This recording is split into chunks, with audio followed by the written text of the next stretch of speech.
Welcome to Beyond the Headline, everyone, where we spend some time discussing the realities of launching, scaling, and investing in a business. I am so excited to be here with David Mandell today, the founder of PivotDesk. Thank you so much for being here. Thanks, Jenna. It's my pleasure. I appreciate your time. David, I'd love to have you start out just introducing us to the great work your team is doing at PivotDesk.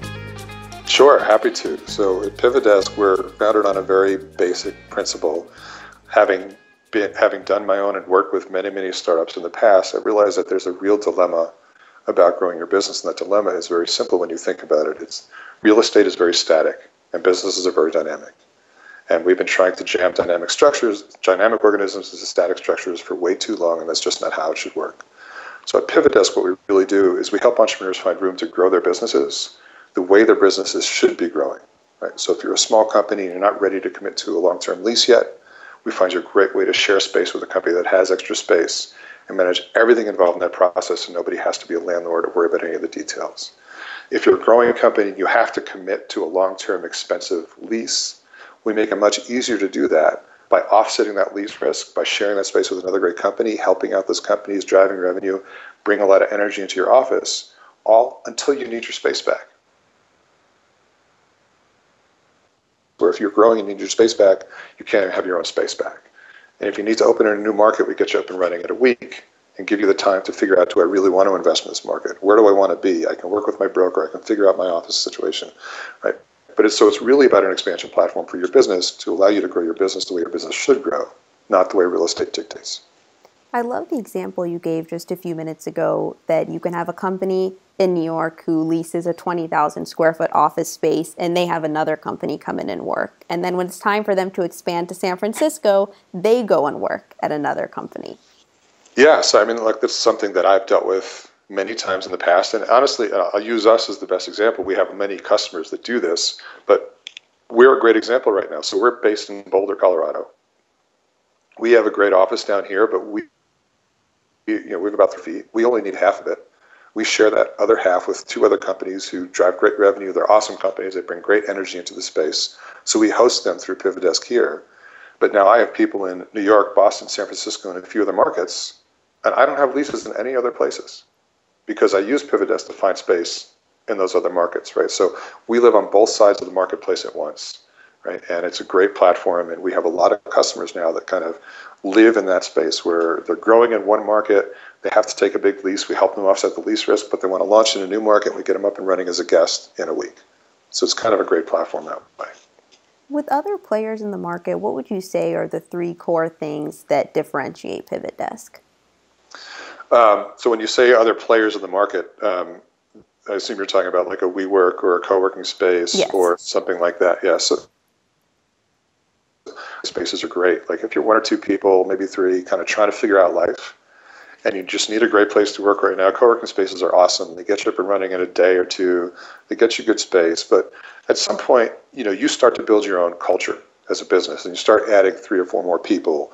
And maybe you don't want events going on in your space every night. Maybe you don't want 20 other companies walking around, looking at what you're doing, talking to your developers, right? Maybe you want to be able to leave your laptop out when you go home at night, right? So it's not always the best space as you grow your business, right? They're good places to start. So where we really fit in is once you're out there trying to grow your business, once you know what you're going to do, and you're 3, 5, 8, 10 people, and you want a place that has a good culture for you, right? So every company is different. Our cultures are different. We work differently, right? And it's really critical to find an environment, right? So you can share your space in a great culture, and you can focus on building your business. And I'll give you a great example. When we first started, we had a great company here in Boulder, right on Pearl Street, kind of the location everyone wants to be in here in Boulder, right? And they had space for like 12 extra people. And normally that would be like the first place people hit up, right? That great location, good company, affordable license for PivotDesk, like I want to be there. But the reality is it was a business where nobody said a word, right? They were mostly coders. They had the headphones on. They communicated through IM chat clients, and it was literally silent. Now, for like certain companies, that's perfect. But for most companies, it's not, right? It's just a different culture. So that's a great example of space isn't always what it looks like, right? The culture is actually actually really, and that's kind of what we help you find. We help you find the right place to grow your business so you can focus on the business and not worry about where you are. I thought that was great. And as I shared before, I love how you describe it on the site because it's so succinct and I can understand it immediately. However, you shared that as much as you're thrilled they're connecting on the site, you really urge founders of both companies to get together offline. Yeah, we actually encourage that aggressively through the site. So, you kind of use the site for two real purposes. One is to find the potential right match. And then the other is to manage all the bullshit of the details once you're actually in a relationship. But that middle part is really important. And once you find a company that you think is the right space for you, or you find a couple of guests that might be right for your space, it's actually really important that you both get together, that you shake hands, that you see the space, that you feel what it's like because of that culture match, right? A business-to-business dating site than we are just a real estate platform, right? Because when you're sharing your space, whether you're sharing it with someone else or you're sharing someone else's space, that culture is really important. Do you guys get along? Is it a good relationship? So we really encourage both sides to get together before they decide, is this the right match or not? And once both sides decide it is a good match, then we handle all the details of the process and everyone can just focus on growing their business, not being landlords or tenants. David, when you sit down in the morning and it's very quiet and it's just you and you're thinking about the big vision for PivotDesk, where are your thoughts going? So the big vision for PivotDesk and what I really think about is the way I think about it, and again, I have the ability to think about it this way because I don't come from the real estate side of the business, right? I'm not a real estate broker that decided I want to build a platform that helps. I'm a business guy. This is the fourth business that I've done. And the way I think about it is no company should ever have to worry about their office space and how it impacts their business. Right? We should be able to start businesses right away in a great place. We should be able to grow our business the way it needs to grow, right? Not the way that the traditional real estate sector dictates it should. So when I think about the vision for PivotDesk, I think of that as a ubiquitous cloud service for office space, right? So as you're growing your business, whatever you need, do I need short-term space? Do I need longer-term space? Am I growing quickly? Am I shrinking? Do I have to downsize? Like, none of these things should be a problem from an office perspective. And that's really our goal, is to kind of enable that flexibility in the traditional real estate transaction that allows entrepreneurs to not worry about when you're growing a business, right? Your office space shouldn't be one of them. That's what I love about PivotDesk is it lends to a great insight I just learned from Brooke Hammerling, where she said that at Brew Media Relations, they want to act as a company's partner, not a service provider. I think that's the right mentality, right? And that's, it's hard to be everybody's partner when you're serving a lot of clients and customers, right? And obviously that's our goal. And, when we think about it, we don't think there should be a real estate transaction that happens without us involved down the road, right? So you're talking about large numbers. But I think the right way to be someone's partner is, again, you and I talked about this briefly before, it's understand their pain, right? And understand how to make their pain go away.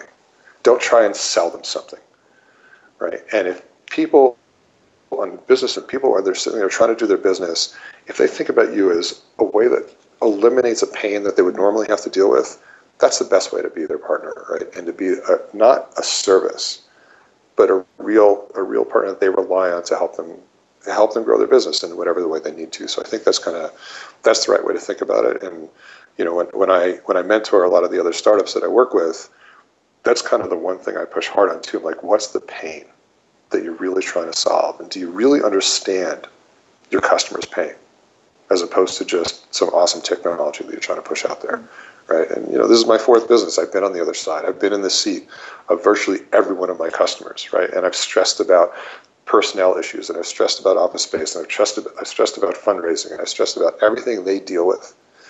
And my goal is I can't just one of those stresses off their plate and just make it easier. That's kind of my goal. When it comes to instilling that mentality of your team to eliminate the stress of your customer, how do you encourage your team members to constantly be asking why? Why is it like this? How can we make it better? It's actually really simple, but it takes a big mental shift. It's too many people focus on trying to sell versus trying to understand. Right? And whenever you're talking to a customer or you're building a new feature for your platform, or you're working on some marketing or block material, right? It should really be about understanding what's going on with the person you're talking to. You know, what are they trying to deal with? Can you get yourself in their head and understand what they're dealing with, as opposed to just saying, hey, here's the new shiny thing, you should buy it. Right? It's like, hey, you know what? I understand what you're dealing with. We dealt with that. Or, you know what? These other customers that we have dealt with that exact same thing, and here's how they dealt with it. Here's how we can make that process easier. Right? Or here's how this feature can completely eliminate that pain, because you know what? You're not the only one saying that. Right? So it really is about, how do I add value and understand the pain, and getting your employees to understand that what matters is the customer's pain is the best way to get them into that mindset. I'm glad you mentioned that, understanding the pain, because I want to transition that a little bit to your work as a mentor and having been a founder for so long now. You're working on taking the "we're killing it" out of startups to show the reality. Why do you think that's important? I think it's important for a couple of reasons. The main reason is what I call the schizophrenia of the CEO, right? And that's, you're out there, you're trying to start a business, and you're running this business, and it's incredibly, incredibly stressful, right? Like, everyone relies on you, right? Your investors, your employees, your family.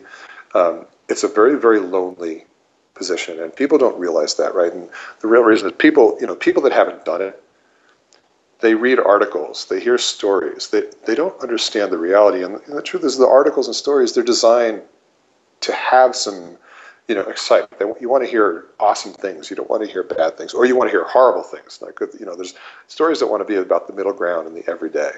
So very few people really understand what it's like to actually have to run a business and grow it, and worry about the people and the funding and the customers and the product.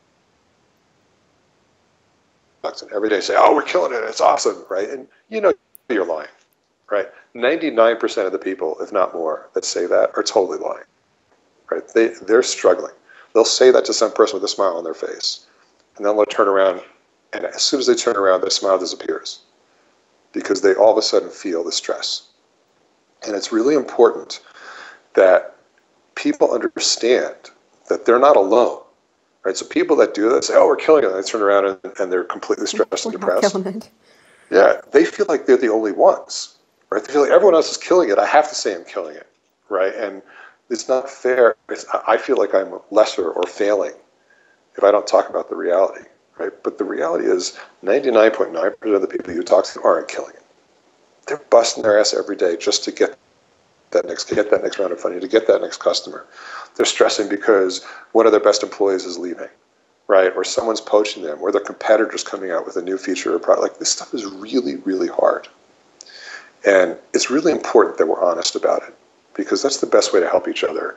And it's the best way to realize that other people are dealing with the same things you're dealing with. You're not alone. There's nothing wrong with you because you're not killing it, right? Almost no one kills it until they do, right? But there's no way to know when that's going to happen.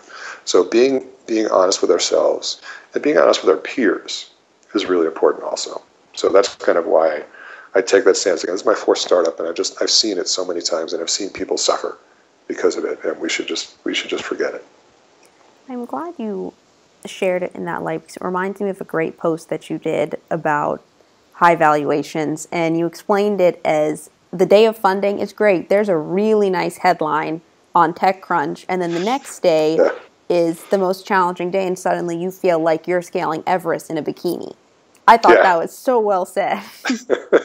Well, that's really what it feels like, and it's the truth. When you close a big round of funding, it's like this huge, huge weight off your shoulders, right? Because, I got it done. And people talk about, like, you don't celebrate funding, right? You celebrate business success. But the truth is, funding is hard. It's really hard. It's, you could argue seed stage funding is much easier than it used to be, but it's still hard, and later stage is even harder. So you deserve to celebrate a little, right? Accomplishing that is a really great thing, because in essence it means you can continue your business for too long, right? Because the next day, when you show up in the office and you look at your bank account and it's like this big number for the first time, that's exciting. But then you realize that number is only going to go down until you make it go up. right? So now your stress is a whole different deal. And now the stopwatch starts, right? And it's all about time.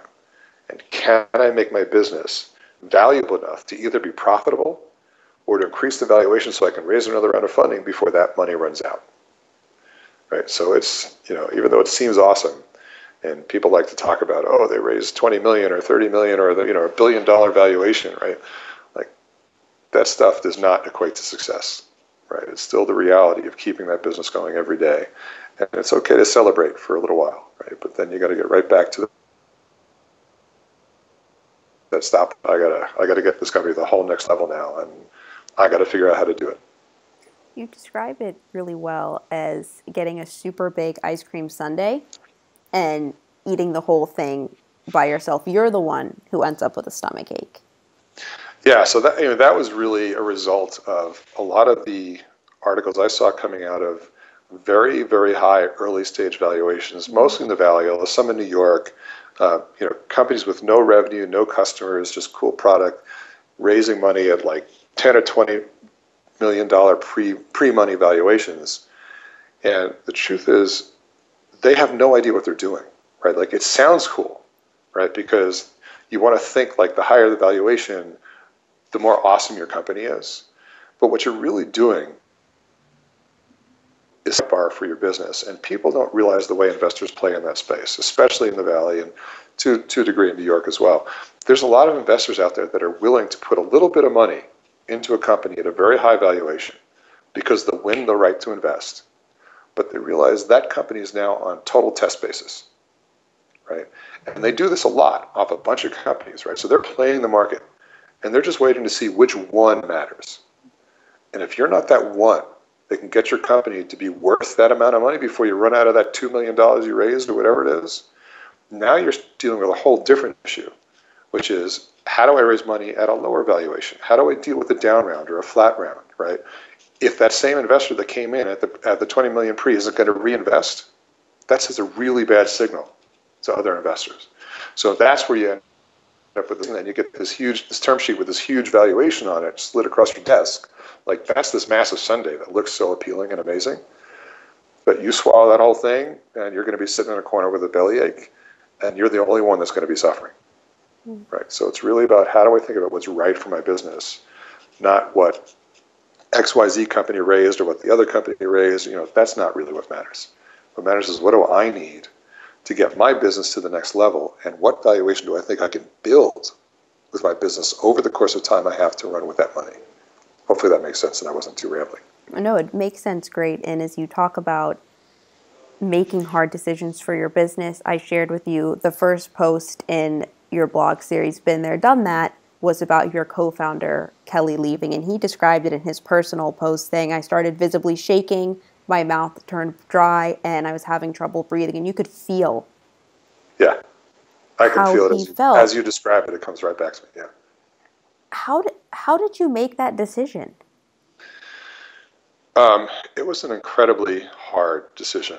And you can look at it from one side, from a factual data side, which you need to do. And the data said it was time to move on, right? And he and I both acknowledged that, right? And we did that over the course of several months. It wasn't like a snap decision at all, right? We tried a lot of things. We looked at what was going on, and we spoke to a lot of people, and we kept looking at the data, and the data was definitely telling us that there was something, we had to do something. And that's, it's easy to look at the data, but the other side is the emotional side, right? And the emotional side was brutal, and it's still brutal. I mean, Kelly's an amazing guy. He was a good friend of mine, and I'd be lying if I said our relationship isn't strained now. I still think incredibly highly of him, and I like to think he feels the same way about me, but it's definitely been hurt, right? And it was an incredibly difficult emotional decision. But you have to do what's right for the business, right? And these things are really hard, and I've seen that was a really hard decision that I had to make. But there's others. I mean, I speak to entrepreneurs all the time that they take friends and family money from their parents or their friends, right? And they have to make decisions about the business, and those are gut-wrenching decisions, right? Like, Mom, I lost your retirement money.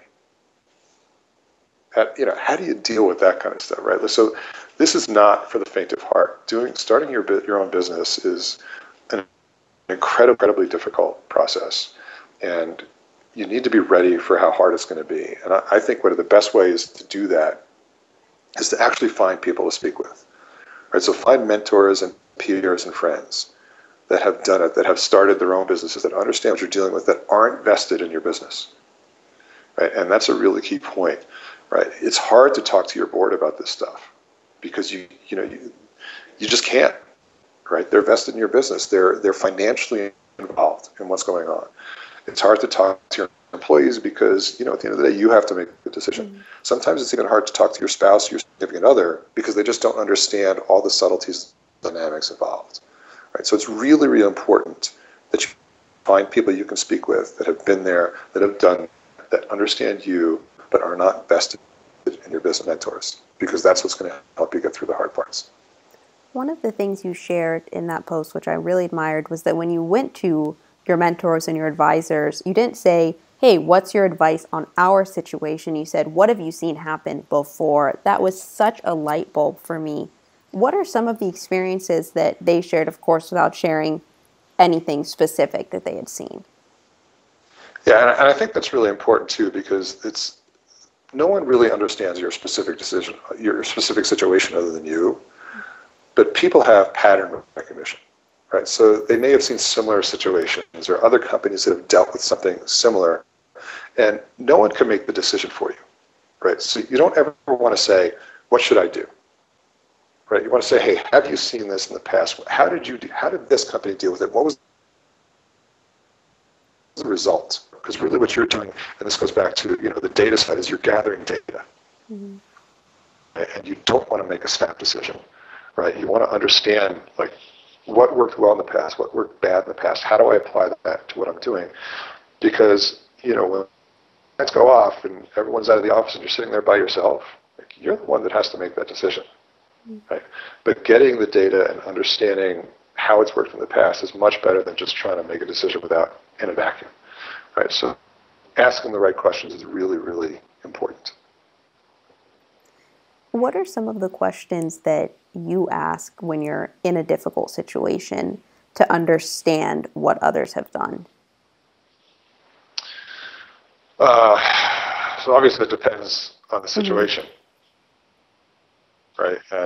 But I think what you need to do first of all is you need to do what I call getting out of your own shorts, right? And that's really, really hard to do, right? We're all so deep in our own businesses, our own lives, and deep in our own shorts, that sometimes it's really hard to pick our heads up and look at it from the outside in. Right? And it's really critical to take your ego, right, and put it on the side and look at the business as if you're watching kind of yourself in the whole dynamic. And kind of that's what you use to create your basic questions, right? Here's what's going on. Here's what I think I see happening. Here's the dynamic that has me worried, or here's the situation that I didn't expect, right? Here's what I think I've done so far. Here's what other people have done. This is what I think is the right way forward. What has worked in the past, right? So it really has to be kind of getting out of your own shorts, looking down at the situation, making that list of observations, and using that as your basis for conversation, because we tend to react emotionally way too often to tough situations. And the emotional response is very, very rarely the right response. I really appreciate you sharing that. And as I shared, I'm very excited to stay up to date with the blog and encourage everyone else to follow that, because it really does show the realities of life as a founder. Giving me pressure now. I get it. Thank you. The pressure is on. Before we go, David, I'd love to just chat about a few questions that are more geared towards life. What are 3 things that you have to do every day, personal or professional, to feel fulfilled? So these are obviously just personal answers, because we all have different life situations, right?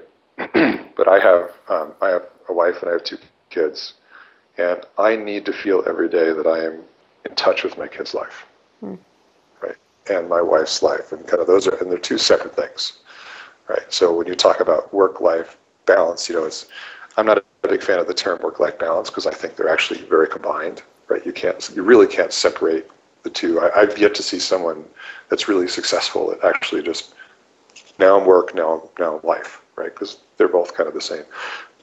So the first two things that are really important to me are understanding what's going on in my kid's life and my wife's life. Mm-hmm. And then the third thing is understanding how my employees feel about what's going on at the business.